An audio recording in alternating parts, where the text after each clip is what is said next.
A Peoria man will spend 10 years in federal prison for distributing methamphetamine.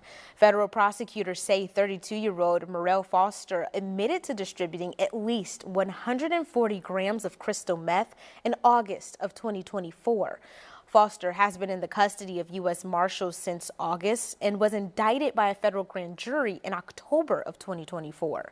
Foster, who pleaded guilty, will spend 5 years on supervised release after serving his 10-year prison sentence.